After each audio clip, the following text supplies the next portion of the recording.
I believe that guy's nickname was Meatball. Anyway.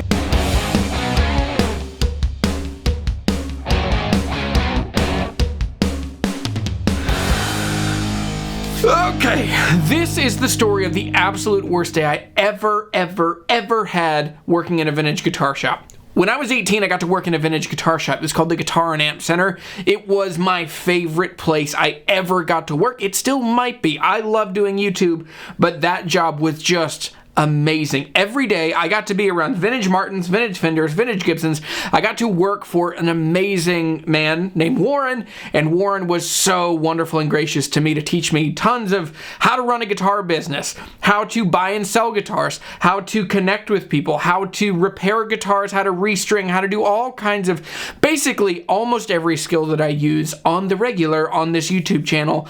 It comes from my time working at the Guitar and Amp Center. One day, I'm working by myself. I'd been working there for maybe 6 months or so, and I was trained up enough that Warren could then go off in his truck way out into the mountains. He could find old guitars, and he would come back with amazing pre-war Martins and just insane guitars that would blow my mind. And so there was this stretch, maybe 2 or 3 days that I was working by myself, and we opened at 10, we closed at 7. It's a long day to be on the whole time. So one day, it's kind of middle of the afternoon, and a guy and his girlfriend come in. Now, the things you need to know about just the setup of this, like this guy, he just grew up in a town close to us, kind of in the country, and he was the first person I knew that identified as a juggalo. If you don't know what a juggalo is, they're basically people that listen to clowns and listen to the band ICP, Insane Clown Posse. And so he came in, he just, like very typical kind of juggalo, big baggy clothing. He didn't have makeup on. Sometimes he wore makeup, but anyway, guy comes in with his girlfriend, and the way that our guitar shop was set up, and you would need to know, there's kind of a main showroom, and that's where the big counter is, on the wall with the guitar strings. Then there's all of these racks in the middle. There's walls, little alcoves on the other wall where, 200 or so guitars are hanging out. Now, in addition to that room, there's also a tiny little room in the back, which is where we showed off. So Warren, one of his collections was ukuleles. He had thousands of ukuleles, and lots of people I know have been to this guitar shop or went to this guitar shop before it closed. And so in that room, he would have all of his ukuleles hanging out. He also had 2 full sets of Fender Blackface amps from the mid-60s. There were also some brown faces in there that were amazing. There were also some snakehead Gibson banjos. Most importantly, this is where we would sell our PA systems. And so this is where on one wall we would set up all the PA speakers. We were a PV dealer. And then on the other side was all of the heads. And there was a switching contraption back there.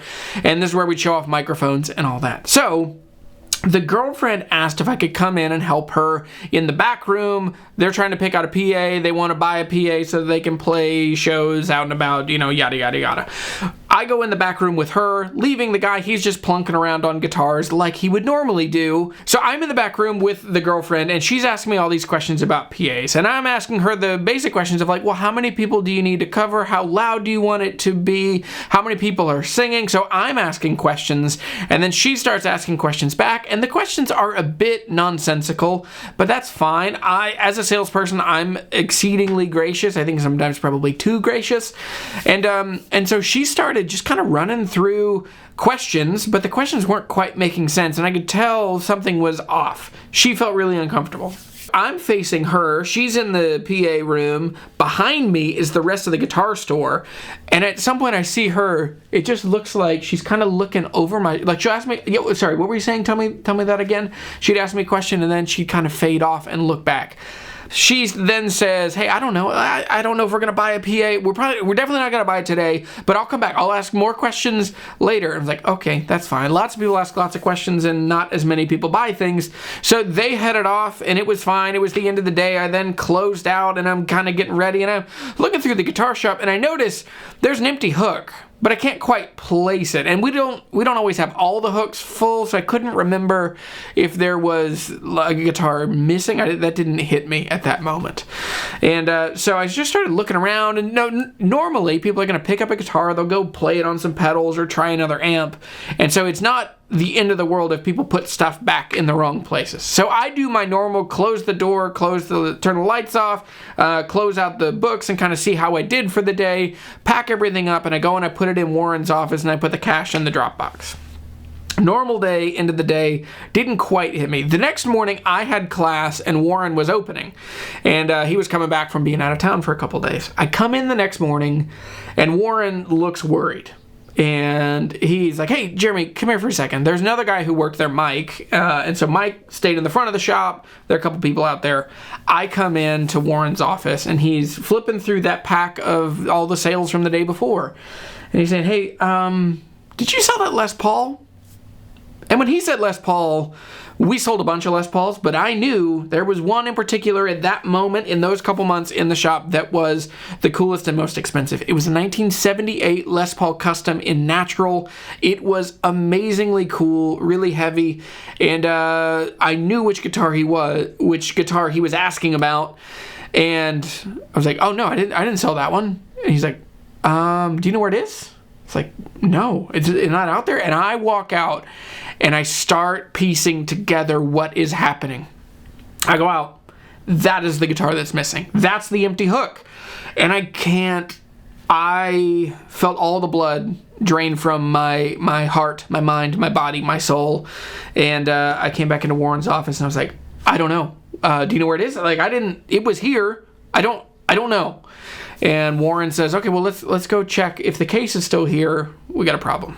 We go back, and the way that our guitar shop was set up was that there was one wall where all of the cases for all the guitars, particularly the used guitars, all of them were in this one shelf. They're all labeled with masking tape. We go back there, and there it is. There's the Les Paul custom case. It confirms the worst case scenario. That guitar has walked off. That guitar has been stolen. We didn't know where it went. Now, this is also 2005, remember? So this is before we had security cameras. We should have had security cameras, but we didn't. And so Warren then says, okay, well, where do you think it is? My brain is blank. I have no idea. I'm trying to do the math in my head. I'm getting paid $7 an hour. And at $7 an hour, a guitar that cost $2,850 that was stolen while I was here by myself on the first time I got to work by myself. I'm just trying to do the math on how many hours and how would I ever make this right to Warren, someone who I love and respect, and I don't want to go back to washing dishes. Please don't fire me for losing this guitar. And Warren says, okay, this is not the first guitar that's been stolen from here. We'll figure it out. And I felt the stay of execution. And so I then asked Warren, what do we do? And Warren said, well, we call the police. And so we called the police. They were there in a couple minutes. The police came in and they started asking questions. I had to file a police report. Warren was there, but since I was the one that was the company employee and I was the one there, they just took down all the information. And they asked, who do you think it could be? Do you have any suspects? Do you have anyone? They also asked us if we had any cameras. We didn't have cameras. I didn't have any physical proof that it was this guy other than the best of my memory. And I still, I didn't piece it together. But as I started thinking about it, I was like, wait. There was the guy and the girlfriend. There was that weird situation. That whole thing happened. And now, hindsight's 2020. All of a sudden, it was like, she was distracting me. She called me into that room and just made up nonsense questions so that I would not pay attention to that dude. What's that dude's name? Oh, I don't remember his actual name. What's his name? And then it finally hit me. I was like, I think they called the dude Meatball. I think his actual name is Josh something. And they said, we know who Meatball is. And small town in Virginia. So they said, okay, we'll go. We have to get a warrant. We'll go run out. We know who this guy is. We'll talk to him and see if he has it. Any other distinguishing marks? And we had the serial number for the guitar. And so, it's also a natural Les Paul custom. That's a very rare guitar. And it's a guitar that doesn't have a case. And it has this serial number. So the police took the report. They said that they were going to go get a warrant. But they said, we cannot stress how much we cannot guarantee anything. The guitar is probably gone. And we're probably never going to see it again. And then they left. And I'm still running through the numbers in my head. How many hundreds of hours will I have to work extra to make up for such a big mistake? And I'm beating myself up. I know I messed up. This is on me. And I don't know, I just hate disappointing people. Hate it, hate it, hate it. A couple weeks go by. I work a lot of shifts. I try to pick up extra shifts. I try to like donate money. Warren would not let me pay for the guitar in the meantime. He's like, just, it'll be okay. We'll figure this thing out. And he knew that I love guitars and I'm making no money. I'm paying for college as well. Like, there's no way that I can... He knows it would ruin me. A few weeks go by, and one day, late afternoon, I see a police car pulling in. And it's an unmarked police car, so it's probably a detective. Guy comes in, and he says, I got good news, and I got bad news. And the good news, come with me. We walk outside, he opens the trunk of the police car, and there's the guitar. It's wrapped up in a coat, like a police officer's coat, and in it is a natural Les Paul custom maple top. Just amazing. It's pretty clean. It doesn't look too beat up, but it's there. And I'm like, okay, well, what's the bad news? And he's like, well, pick it up. And I pick up the guitar, and I flip it around, and what looks like a pocket knife or a butter knife, the serial number has been just scooped out, just scraped away. The finish is chipped. It looks awful. And it looks like just kind of like a hack job sawing. And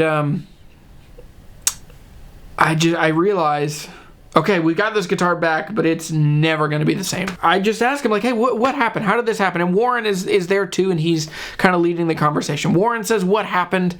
The officer says, well, it was Meatball, a.k.a. Josh. And so we went over to Josh's house. We knocked on the door. We had a warrant. We opened the door. And in his living room, over his shoulder, I see the guitar sitting on the couch. We didn't even really have to serve a warrant because we could just see it. And so we asked Josh, did you take this guitar? He's like, well, no, my cousin Ricky gave me that guitar. I'm like, no, you got that guitar from the Guitar and Amp Center. And apparently he immediately just said, yeah, you're right, I took it. And so he confessed to everything. He confessed that he showed up and he brought his girlfriend. His girlfriend knew what was going on, and that the girlfriend had a plan. They'd figured it out when they went to Taco Bell beforehand, and they made a plan. While they're sitting at Taco Bell, they decided, all right, we're going to go in. You get Jeremy to go in the back room, and you'll talk about PA systems and just ask him about microphones. Just keep asking him questions. And then he, because remember, he's dressed like a juggalo, big giant sweatpants and big giant baggy clothes. Apparently, he took that Les Paul, tucked around the corner where I couldn't see him while I'm in the PA room, shoved that thing down his pants, and then waddled his way out with a guitar down his leg, and they got out. That's why there was an empty hook. That's why there was the case still in the back room. And when he got home, the first thing he did was he said that he took a box cutter and scratched up the pick guard and then used a butter knife and scratched away the serial number as well as he could. He confessed to everything. And so we ended up getting the guitar back, and then Warren had the option. He could take him to small claims court for the damage of the guitar. So this is the same thing like if you'd have a salvage title on a car. It's just everyone who will ever own that will know that something traumatic and something bad happened to this guitar. We got the guitar back. I felt awful. I felt... because there's no getting out of this. Like, I messed up, and now it's just continuing to be a pain, continuing to be a problem. And so Warren said, hey, we can fix this. I told you, this isn't the first time that this thing has happened. So Warren took it in the back, and to the best of his ability, he sanded out the back of the headstock to where the serial number was a little cleaner. He put some clear finish over it. You can still see a change in the color because it's kind of 20, 30, couple-year-old, maple that is more yellow and aged, and then as he sands, it gets brighter white. So we're not covering up the history. We're just making it look a little better and a little cleaner. So the guitar then went back out for sale, and what's amazing is that I think this happened in the fall because it was around like probably November or so that the guitar sold. A guy who lives, I won't tell you where he lives because I have found this guy and he has sent me pictures of the guitar. And so a guy came in, he's visiting from out of town, and he comes in and falls head over heels for this guitar. It is perfect, it's lovely, it's beautiful, he loves it. He doesn't really care that the serial number is missing because all the other parts are original. The pots and the jacks and all of the electronics are original. The guitar's in really good shape. It's a cool chainsaw case with the guitar. And so for him, he just falls in love with this thing. And so it becomes this really happy, wonderful ending that he gets this guitar. Now, since he's owned this guitar, it has been really complicated because it's complicated to own a guitar of that value and that caliber that doesn't have a serial number. He's had some drama with that, and it's been a problem, but overall, it took me a couple months to recover, and I don't think I ever fully did. It has changed... Number one, it has totally changed how much I trust people, and it was hard. Now, a few months later, Meatball himself showed up at the store, and he leans his head in the door, and he says, "Hey, man, can I come in here anymore?" Like, "No, you can't come in here." He's like, "You got the guitar back, and I know you sold it, so it's not that big of a deal." I was like, "You stole a serious... You made a plan, and you stole a guitar from me. No, you can't come in here, Meatball. Get out of here." So... I never saw him again. I haven't seen him. We now live back in the same town. I haven't seen him since then. But that was the worst day of me selling guitars ever in my life. That sucked. That's the only time I've ever had a guitar stolen while I was working at a guitar shop. And so, tell me in the comments down below. Tell me about what's your experience with owning guitars that are stolen. Have you ever had a guitar stolen? Have you ever worked in a guitar shop? Tell me down below. Hit me up in the comments. Thanks for watching this video. I'm Jeremy. I'm a guitar hunter. Now, this video is brought to you by my course, Write Guitars Faster. If you need help finding the right guitar, selling the wrong guitars, building a collection of guitars that feels like you, that sets you up really well for every musical situation you're going to enter, Write Guitar Faster is a 19-video course. It is wonderful. It's really fun, and it's fast-paced. You could do it in a couple days. You could do it in a weekend. It is the best tool I've ever been able to make to help you find the right guitars faster. Check it out, and there's a link in the description down below. Enroll today, and at the end of it, you can get a video call with me. So, anyway, thanks for watching this. I'll see you guys later. Bye.